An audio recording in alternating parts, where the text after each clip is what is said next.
Hello and welcome to the brand new season of It's All Blakademik with myself, your host, Jordan Jarrett-Bryan. And for the first show of our brand new season, I've got a fantastic panel of guests with me today. I've got, once again, broadcaster and athlete Adi Depitan. You well? Yes, I'm very good, very good. Good, You? good. I'm very well, sir, very well. I've got Natalie Morris here, lifestyle writer on our very first season, our very first show of our new season here. How are you? I'm good, thank you. Thanks so much for having me. Thanks for coming on the show. And I've also got Nigel Wallace here as a sports reporter. How are you, sir? I'm good, thank you. Happy New Year. And you too. Everyone's good. You good? All good. Everyone's good, and I'm good. So the first debate I want to have with you guys on our new season is let's talk about sport. I want to talk with you guys about greatness and who you guys think what makes a great black athlete. And I'm sure there are many reasons. I want to kind of explore a lot of those. I will start off by asking all three of you, just very briefly, what is the single thing you look for in identifying greatness in a black athlete? I'll start with you. Wow.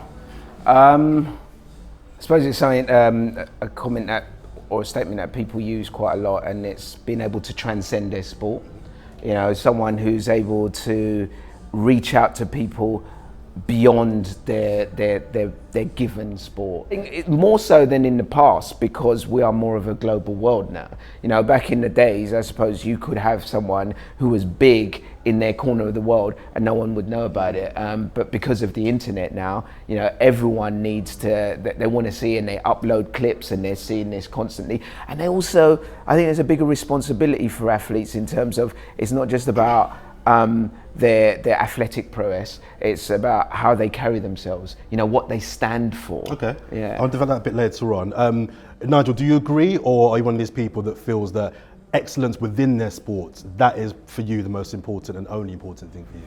I wouldn't say it's only important. I mean, it's good to be a great athlete in your own sport, but if you're able to influence other people across other sports, then obviously you're going to be heralded as one of the greatest athletes of all time.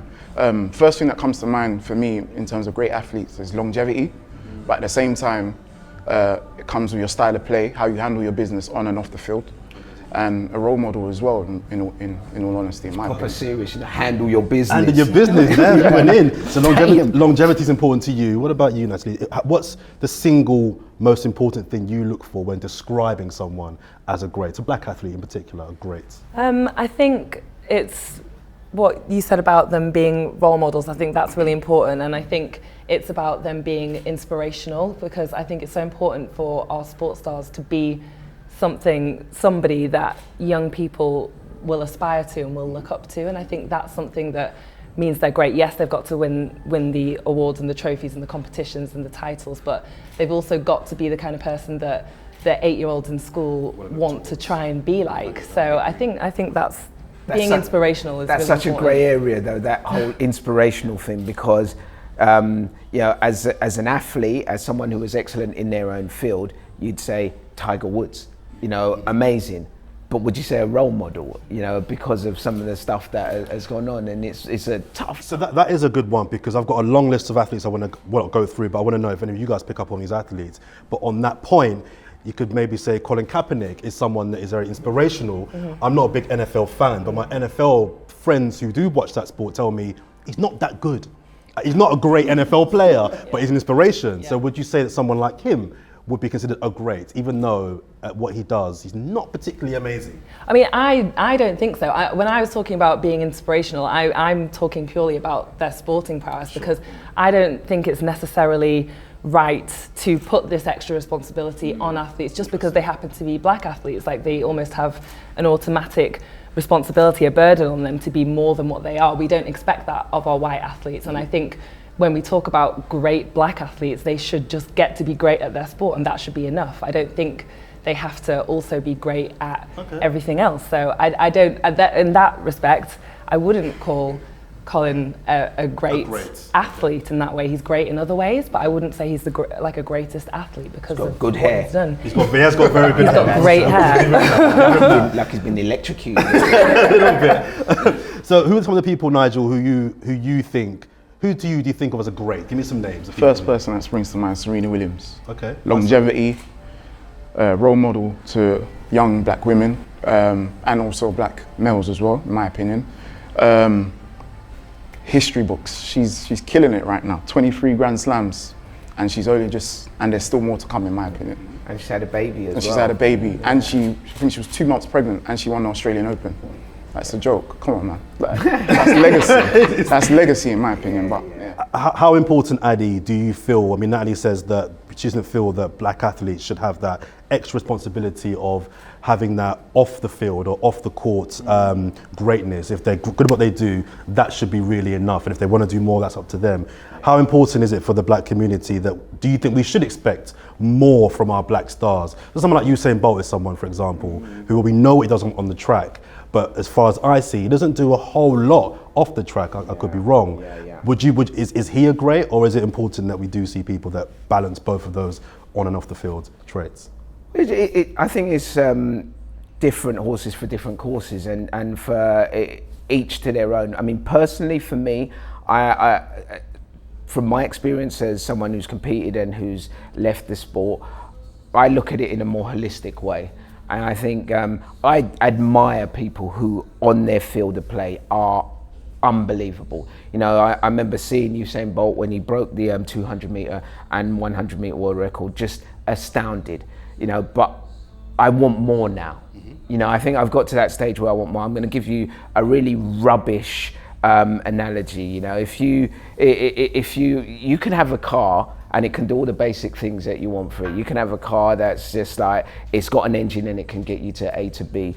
But if that car's got electric windows and air conditioning, then you're loving it. And I think the athletes, we want them to do their thing in their field of play. But if they can do that little bit extra and they can change things and that can have that impact over a long period of time, then I think it's super important, because we're living in hard times now and kids need inspiration, and everyone needs inspiration in different ways. And it's, yeah, some people will look at Usain Bolt and they'll think, oh, I enjoy the way he runs, but that's not enough. And if he can do more, then that takes him to another level. And that for me is what makes a great athlete. But sure, but with Usain Bolt, like, I would never say that he is like a basic car model of an athlete. Like he has the windows. He has basic the was a little bit harsher, like, Andy. Come on. I'm not saying I'm functional. Yeah. Well, I think Like a Volvo. I think, no, He's more than a Volvo, I've got surely. some Swedish friends, man. No, Usain Bolt, he is a Lamborghini. Like he's got the whole package. And I think that the way, the inspiration that you can draw from Usain Bolt, I think is enough. His talent is enough to get that, and you see that in the way that in Jamaica now that like sprinting and track has become this huge booming thing, which it never was before. And I think almost that in itself is enough of a positive change. Like why do we need him to talk about other things? I'm not saying we need him to. I'm just saying, look how great he is now. Imagine if he did other stuff, you know. He'd take over the world, you know, just because of all that excellent talent. But I do get you. I understand there shouldn't be that extra pressure just because you're a black athlete that you have to do things off the court, because that's a distraction as well. But, you know, I like it. I like my air conditioning. You do, I think we all do. My luxuries. So what are the things that, Nigel, go against being called a great? What are the things that athletes have done maybe you think, he or she was brilliant in their field, but they did that and that discounts them from being called a great? What are the things that for you are negatives in attributing that description? Inconsistency, also not leading by example. You can lead by example on the pitch, but then also off the pitch, as Ali was saying, there's people always watching, there's people that aspire to do what you want to do. So if you're not leading by example and fulfilling in your field on the pitch, if you are fulfilling on the pitch and you're not doing on the pitch, off the pitch, then in my opinion, it's like, yeah, he's a good footballer, but... So let me throw a name at you now then. You're a boxing man. Yeah. Floyd Mayweather. Yeah. In his field, one of the best. Would you acclaim him as one of the greatest black athletes of all time? I would put him up there. Do you factor in his out of the ring activities? I don't condone majority of the stuff. I don't like all this arrogant and cockiness about money and stuff like that, and then also putting your hand on a female. I don't condone none of that. But we can't take away what he's done in terms of boxing. He's transcended boxing into a business now where people can earn millions, whereas before people weren't earning millions like that. I think he started up his own promotional company, and from then on it just took off. He signed with HBO and Showtime, and he was earning literally like 300 million for not stupid, but fights that easy you can win, if you get where I'm coming from. So in that aspect, and also retiring undefeated as well, 50-0. The only person to come close to that was Rocky Marciano. We have legends like Lennox Lewis, Mike Tyson.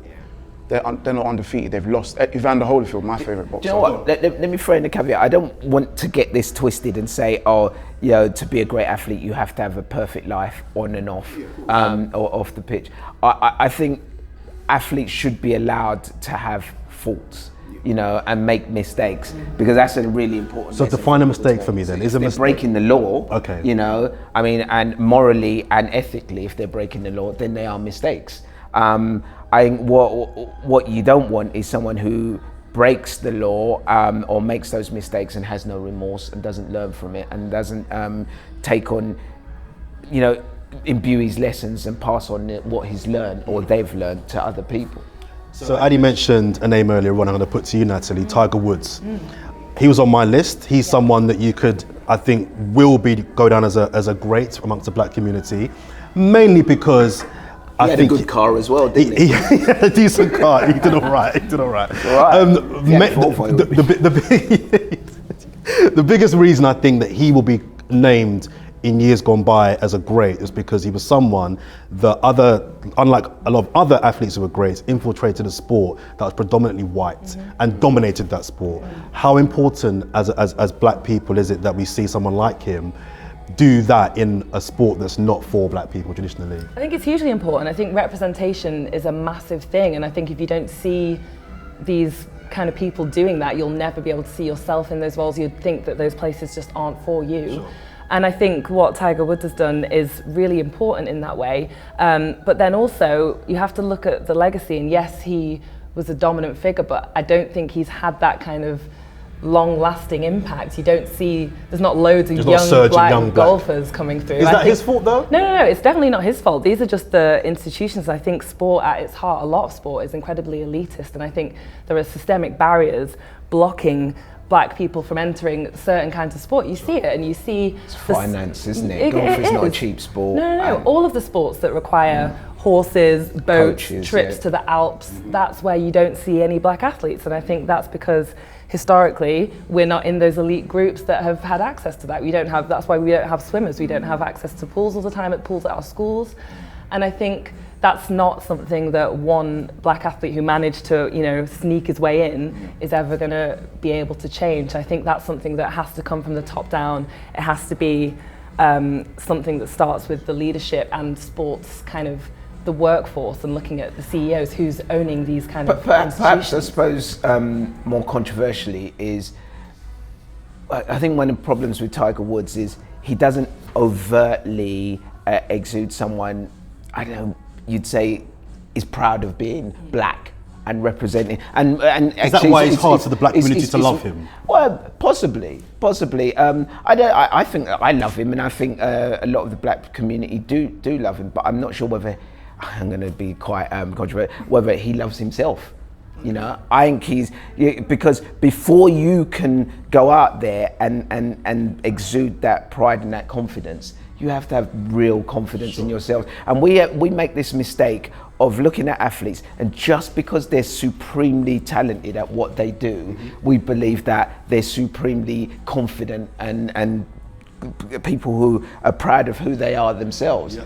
And I'm not, Well, Tiger Woods, he famously called himself Kablan Asian, didn't he? Caucasian, black and Asian. And so he's actively distancing himself from calling himself a black man. And I don't, you know, that's just what he wants to, you know, how he wants to express himself. But maybe that's part of being in those elite circles. He's had to kind of conform, and adjust, and like, you know, make himself more palatable, dilute his blackness in a way. So on my list here, I've only got, I think, 3 women. I've got the Williams sisters. I've got who else have I got here? I've got Denise Lewis, and I've also got, I think, Kelly Holmes.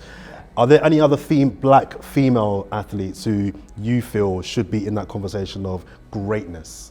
Okay, well, I think coming up, there's Dina Asher-Smith and there's Katharina Johnson-Thompson. And also Jess Ennis. Like, I feel like she should be on there as well. Like, she was the golden girl of the 2012 Olympics. But does that not go back to then your point earlier about longevity? She wasn't around for 10, 15 years like some of the other athletes we're talking about. Does that go against her maybe? She had a great Olympics and I think a couple of Europeans before that. But was one of the greatest black athletes of all time. Is she in that conversation? I mean, I would say that she is, purely because we haven't seen before, we haven't had many women who have even been skirting on the edges of this conversation, and I think... Why do you think that is? Why do you think that there aren't more black athletes, female athletes that are penetrating that conversation?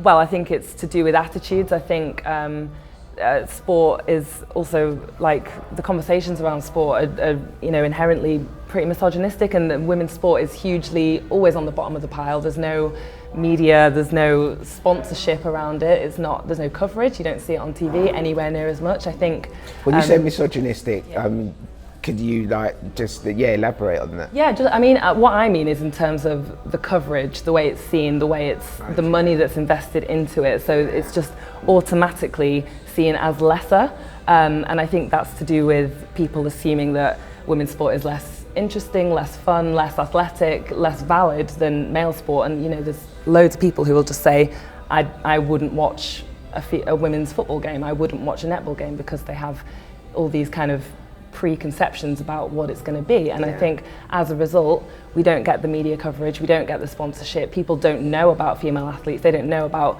the incredible things that black female athletes are achieving and have been achieving over the past 10 years. And I think that's why they're not on this, in this As conversation. an athlete I wanted to throw into the mix, a female, I was Googling her because I saw a wonderful documentary about this woman on British Airways, and it was, I think it's Althea Gibson. Forgive me if I've got it wrong, but I think she won Wimbledon. She was first black female athlete to win Wimbledon. I think she was number one female tennis player in the world, just as things were about to turn pro. And she became a golfer as well in a really difficult era in the US. And I think if you don't know her, look her up. I saw a story on one of these documentaries, I think it was 30 from 30 thing, and it was amazing, absolutely amazing. I'm going to put in a few more names. One name to you. You're a basketball man. Michael Jordan. He's terrible. He was so rubbish. Overrated, wasn't he? Oh man, that bar led. No. He was not only because of what he achieved on the court, but a little bit like Tiger Woods, I think he did something different. He was probably the first black athlete to infiltrate the corporate and the business world. I'm pretty sure Michael Jordan has made more money from his trainers than he did from playing basketball. So is he an example to the black community of someone that has infiltrated the corporate world? He was... and that's why he should be considered the greatest. Michael Jordan is just...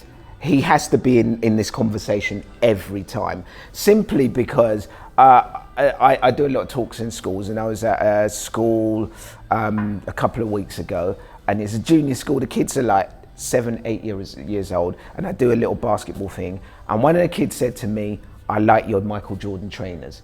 And I look at it and I think, Michael Jordan retired 30 years ago. That's how they know him. How do you know? And he has transcended his sport. He's transcended everything, because people who are not interested in sport know about him. But then if we go just to the sport alone, he was so far ahead, right? Because even football now have taken from someone like Michael Jordan, because what Michael Jordan was, he was an athlete first. Then his technical abilities caught up with his athleticism. So he came into the NBA and he could jump higher than everyone. He could run faster than everyone. He was stronger than most people, but he didn't have that technical ability. And he was that first athlete that was able to combine. He later learned how to combine technical skills with athleticism. And if someone going to someone that you're an Arsenal supporter, Arsene Wenger tried to do that with the first early Arsenal teams. First of all, bringing in athletes and bringing in technical ability. And for me, that's something that's special. Someone who is so far ahead in their sport. And it's unfortunate when you compete in sport and you come up against someone like that because you think, damn, that's it. We're not going to win for like 10 years. Can you imagine all the athletes, the great athletes in the NBA who never won a championship because Michael Jordan was around? Can you imagine all the great sprinters who never won a gold medal because Usain Bolt was around? Yeah. Who were good. They were good, but they just it was in the wrong era. Yeah. I'm going to throw a left field name to you, Nigel. George Weah, the footballer, who is now the president of Liberia. As the black community, should we be heralding him as one of the greatest athletes? Should he be in that conversation? Great footballer, the only African player I believe still to have won a World Player of the Year award. But because of what he's gone on to do post-football, is he someone that should be in that, Serena Williams, Michael Jordan conversation as the greatest black athlete of all time? I would say so. In terms of in the black community, definitely. I mean, coming from Liberia, coming into the French league, making an impact, and then going into AC Milan and Chelsea and so on, and then also to be able to, he's the only black person to win, was it the Football of the Year at the time? Yep. I mean, that's still a history now because no one else has been able to. And to go into African politics, yeah. I mean, that's, I mean, like, itself is and Liberia, the problems that they've had as well and stuff. I think, to actually want to do that and to have the appetite to do that is incredible as well. There's an elephant in the room here. No one's mentioned Muhammad Ali, who I think most people would first and foremost think of as the greatest possible athlete of all time, let alone black athlete. But I would question whether he's the number one, simply because I think, as someone mentioned earlier on, excellence in your field. Was Muhammad Ali the best boxer of all time? You're a boxing man. I would question that he's not, and there are other athletes we've named, Serena Williams, Michael Jordan, who were first and foremost the best in their sport. But does what he did maybe transcend what he did in the ring? Did what he do outside the ring transcend what he did inside the ring for you? I mean, what he done outside of the ring was amazing, but what he done inside the ring, entertainment, the style he had the ability to get into his opponent's head.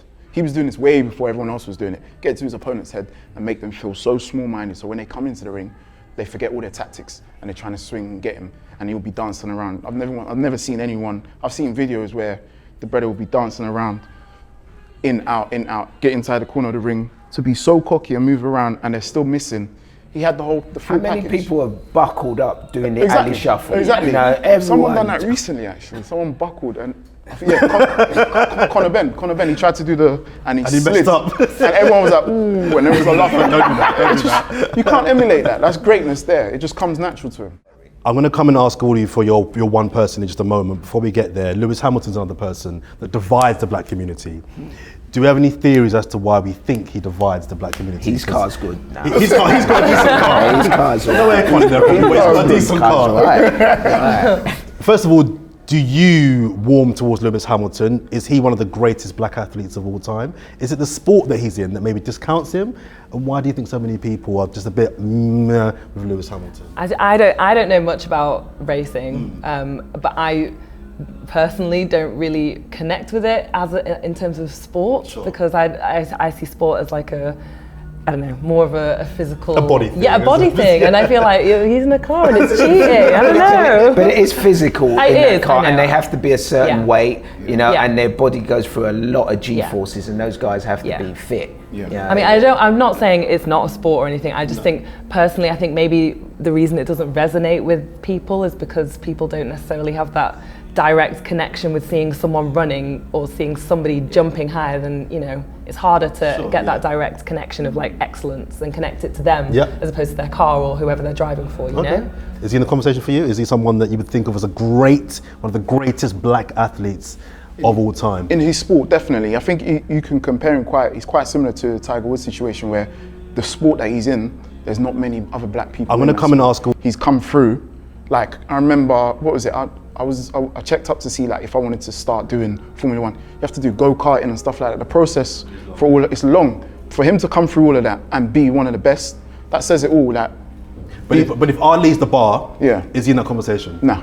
So he's not in his. I'm trying to think who's in that conversation. We're talking. I think he's up. I think he's up there. I think he's up there because I think it's a really difficult sport. you know, and he's had to fight his way up there to get into the best car. I understand where the problem is. The problem is a lot of people see, is it him or is it the car?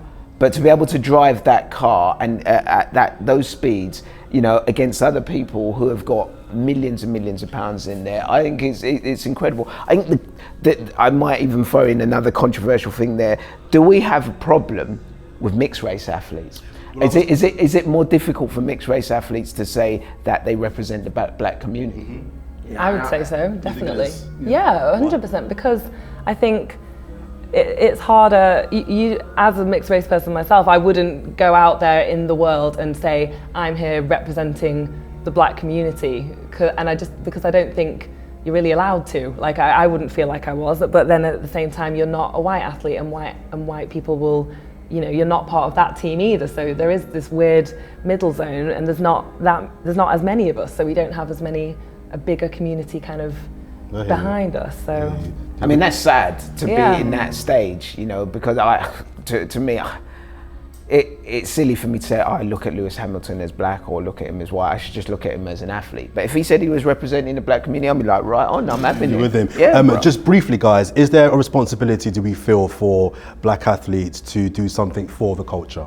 So you were saying earlier on that you don't think it should be expected, but at a time when especially the younger black generation need role models, need inspiration, do we feel like a Usain Bolt should be setting up running academies across Europe and America? Do we feel that Michael Jordan should they be giving back to their communities, or do you stick with you do what you do and then everyone else can do what they do afterwards? I think it's a shame that is the state of affairs, but I also think it's kind of an inherited kind of responsibility that as much as we don't really want it, we do have it. And I think it's the same whether you work in the media, whatever industry you're in, you do have this extra responsibility, and I think it's wrong to completely ignore that. But I think it's sad, and I think it's something that I feel like I wish we didn't have this extra expectation on black athletes. I wish they could just be great at their sport, but I do think it comes with it. It comes with it, unfortunately. Right, we're gonna wrap up. One name. I want one name for the three of you. Who for you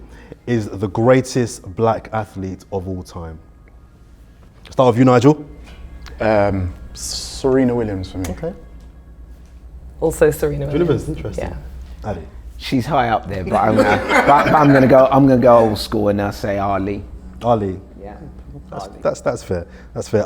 My personal one is Michael Jordan for a lot of the reasons you mentioned. Yeah. But I think Serena and Ali probably are second and third.